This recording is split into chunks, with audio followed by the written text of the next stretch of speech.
Hey, I'm Sven Masterson, and I help men all over the world navigate their very complex and painful and suffering marriage relationship scenarios and transform them into opportunities for deep connection, emotional intimacy, physical intimacy, passion, and more. And in my talk with men all over the world, I've learned a lot of things about the emotion of resentment. I've also learned this from a really long period of resentment in my own life and marriage. I've been married almost 30 years, and for about 7 of those years, I was deeply angry and resentful. And I was really uncertain what to do with that. And so just to be transparent, in that time, I didn't do this kind of work, and I didn't have great men in my life. I didn't have mentors. And so I sat in a chair after work every day and I just numbed myself. I like Belgian beer, and I drank these really big, heavy, dark 12 and up, 12%, 14% beers. And I just sat in my own filth for a number of years, just kind of like in the emotion of resentment. And it was the most exasperating period of my life. But what was forming in me then, and I couldn't have seen it, was the understanding that I have now and that I have shared with men all over the world that has helped them to escape this toxic emotion that we can carry around in ourselves. And so in this video, I want to share with you 3 things that I believe emotion can show us as men, and then the things we need to do to transform that area of our life so we can have this deeper connection and intimacy and passion and vibrancy in life. The first thing that I believe resentment shows me as a man is areas where I am being inauthentic. You see, I will always have resentment when I want to be doing something and I'm not, or by converse, I don't want to be doing something and I am. You see, we all have this authentic truth that we carry around inside of us. It's you might call it what our gut instinct, it's what we know to be true about ourselves, what we value, what we don't value, things we want to be doing, things that that are important to us, things that are just kind of like right at the core level of us, right? And that is our truth. Now, when somebody asks us something like, do you want to do this? Will you do that? What do you think about XYZ thing? That is our opportunity to share that authentic truth. And if it weren't for this niggling little thing we call insecurity and fear, we would just say what we wanted, what reflected that truth. So if somebody says, would you like to go to Florida on vacation, for example? And my authentic truth is, no offense, Florida, no, I don't. I don't want to go to Florida. But I experience this moment of fear and insecurity. Well, what if I say that, she's going to get angry.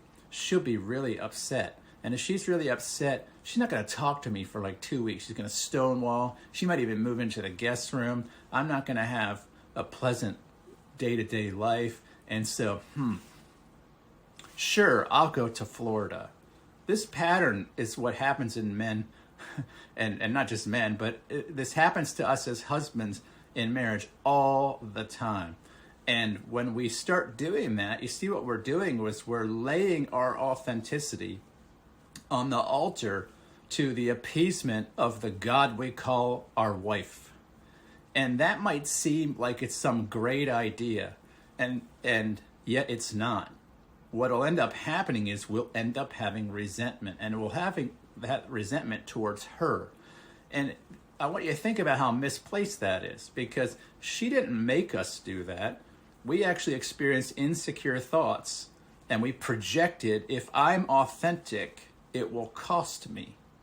And so we make a decision that is outside of our authenticity, and instead we do the thing to appease that idol in our life, which is making this woman happy, right? And this is why, this is actually publicly even affirmed and encouraged with statements like happy life, happy wife, happy life, which is a horrible statement.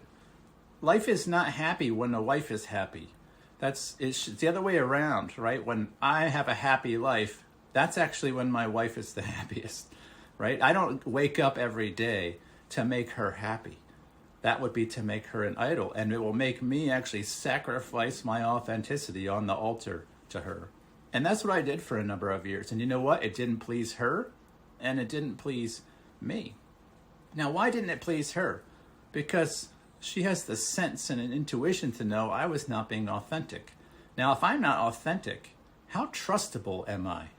And in a relationship like marriage that is built fundamentally on trust for one another, what happens to a marriage when the man is routinely inauthentic?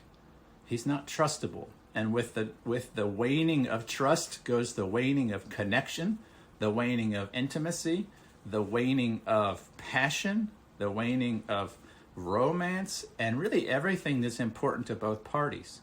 And it all generally starts with a man being unwilling to be authentic. And again, that comes back to this area we call insecurity, which we'll talk about in another video. So resentment is generally pointing to areas we are afraid and therefore not being authentic. That's number one. The second thing it points to, and it's related to this, is areas we have poor boundaries. Now, a lot of people misunderstand boundaries as things we say to make other people relate to us a certain way. That's not a boundary. That's how little boys make boundaries, and they're really just rules for other people. A boundary is the edge of self. Think about it that way. Just tell yourself all the time, boundaries are the edge of my authentic self. And so if you find yourself needing to tell other people your boundaries, you're not talking about boundaries, you're talking about rules.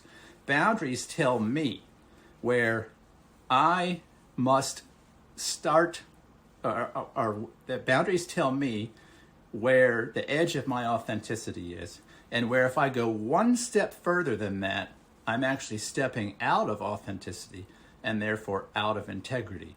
And so if I'm saying a no when I mean yes, I have crossed my boundary. If I say, yes, that's good with me, but inwardly I secretly hate the idea, I'm crossing the boundary of self.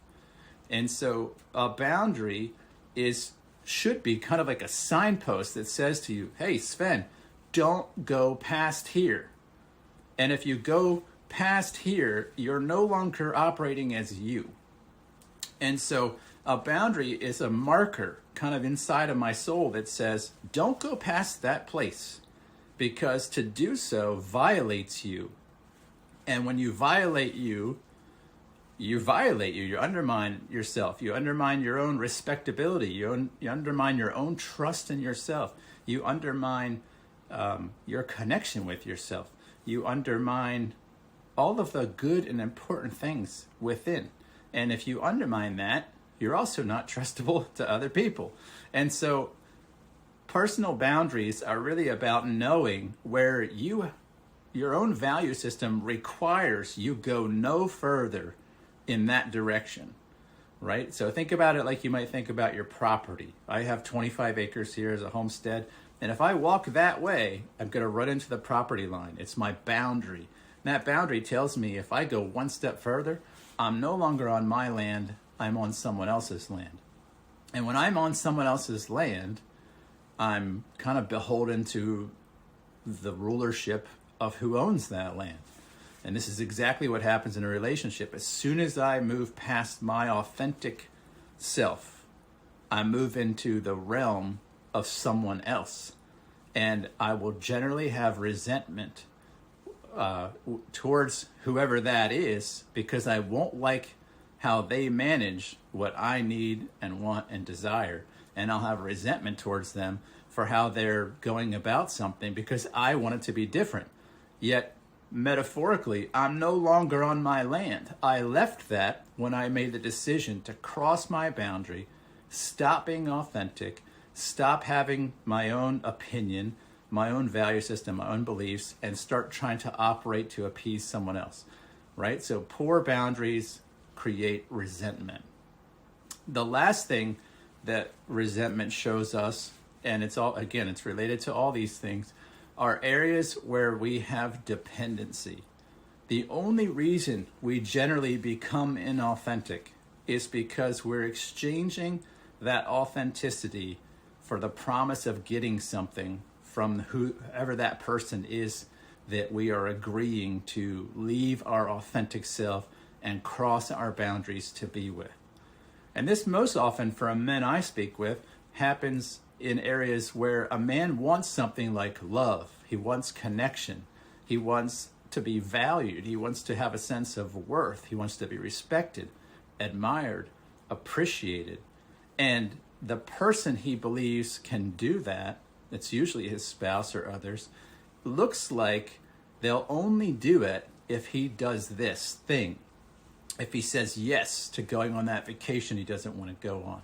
If he yields to, hey, let's go eat dinner where you want to eat dinner.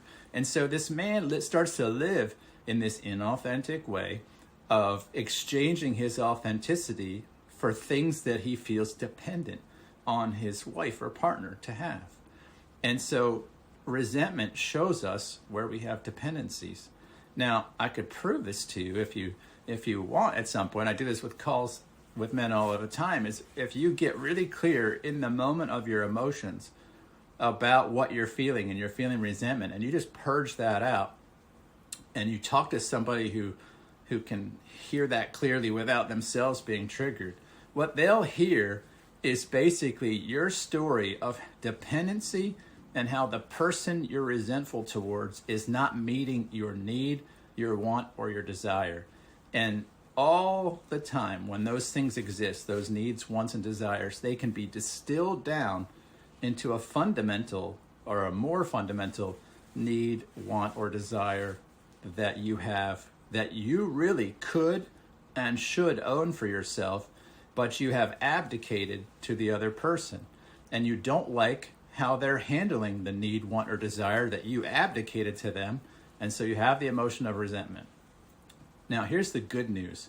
When a man learns that he's living this dependent way, where he's inauthentic and he is living with poor boundaries, this is all resolvable. And it's not really all that hard to resolve. He just has to start taking every area where he's dependent, recognizing that he has given others the keys to his kingdom. He's given others the ownership of things that are important to him, like his sense of self-worth and his respect and his appreciation. And when a man realizes, I have all these dependencies on other people to give me these things, and he starts taking those back, with that comes the release of expectations on all the people that had been managing that stuff. And when they no longer have to manage that, and you no longer expect them to, well, then resentment just starts to evaporate. It's a beautiful thing. And the reason it's evaporating is there's no person now who is failing to give you the thing you're dependent upon. And because you don't have to negotiate with them anymore in order to keep that dependency thing going, you stop being inauthentic. You stop having poor boundaries. And so at the end of the day, really all of this, all of the whole thing with resentment is really about dependency. If you have a lot of resentment, you have a lot of dependency. And I know that's a hard truth to hear. And if somebody had told me that when I was sitting on this chair for 7 years drinking dark beers, I would have wanted to punch him in the face. But it was a hard truth I really wish somebody had told me, because I sat there for those 7 years in misery and pain and suffering because I had undiagnosed dependency. And really another man with vision and clarity could have said, brother, you got to stop suffering. Get up off your ass and start owning some more things in your life. And if you do, you'll notice that your emotions can improve. And eventually that's what somebody did. An older gentleman that I had known for my whole life, I got in touch with, and he started to very delicately and gently show me where I was seeking to have all these other people fill these needs, and it was not getting me anywhere except resentment.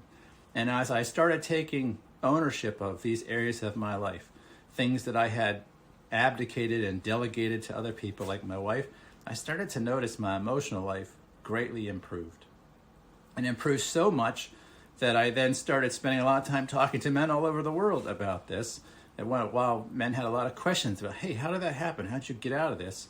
And it transformed my entire life, even to the point where I left a 25-year IT career and I started talking to men about this subject all the time.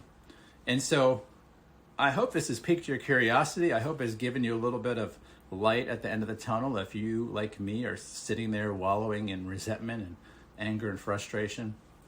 And if it is, I want to invite you to just come and have a conversation, right? If you scroll down below this video, you'll see a link where you can talk to myself or another one of the mentors on my mentoring platform and community. And we could talk to you about this emotional pain and suffering you're having. And we can talk to you a little bit more about how to transform that into thriving and connection and intimacy. And all you got to do to make that happen is scroll down, click the link, fill out the form, and we'll do that. It's a completely free, complimentary session. Takes about an hour to 90 minutes, depending on what works for you. There's no sales pitch. We're not going to try to sell you anything. We're just going to talk to you and do for you what we really needed people to do for us. With that, I'll say goodbye. Have a great day, and I'll talk to you soon. Take care.